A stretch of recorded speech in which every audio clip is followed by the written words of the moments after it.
My boss just came back from vacation, and the first thing he did was call me into his office to tell me that we needed to hire somebody new in the sales department. That's my department. He said, Joe, I was taking a look at some of the applicants that came in the past few weeks, and I found you the perfect candidate for that sales position we've been looking for. Not only is he qualified, I would say that he's overqualified.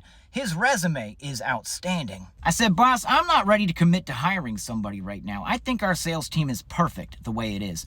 It's just me and this Gen Z kid who works remotely, even though I told him he's not allowed to do that. He said, Joe, this is not your decision to make because I called this guy and I spoke with him and he told me that he called here while I was on vacation and spoke with you. I said, oh, that guy. I'm not going to hire him. He punched me in the face. He said, good. Add that to the list of reasons why I want to hire him. You realize that he picked up a phone and he called here to follow up on his application. The fact that he picked up a phone at all is an amazing quality these days. I said, yes, he was very brave.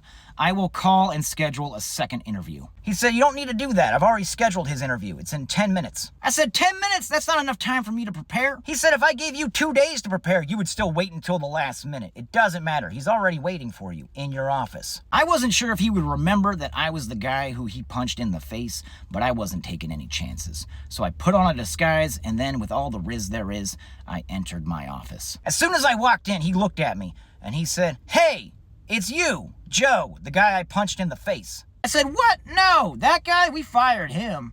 That's not me at all. I'm Joe. I can't think of another name. He said, your boss must really want me to work here, which is great. But I'm not sure I do. You're going to have to sell me on this job. I said, congratulations, you passed the test. He said, are you trying to tell me that this has all been a test? I said, yeah, like The Game starring Michael Douglas. That was a great movie. He said, come on, you're such a good salesman. I dare you. Sell me on this job. I said, I don't have to sell you this job because here's the thing.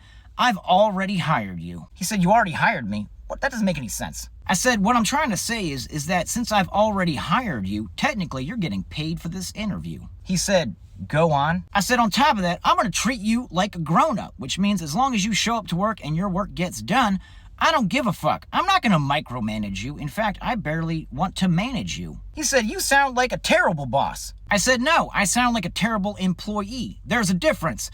All I want you to do is your job, and your job is to do just enough work to not make me have to do more work. He said, but do I get my own office? I said, don't push your luck, dickhead. You can share an office with your Gen Z colleague.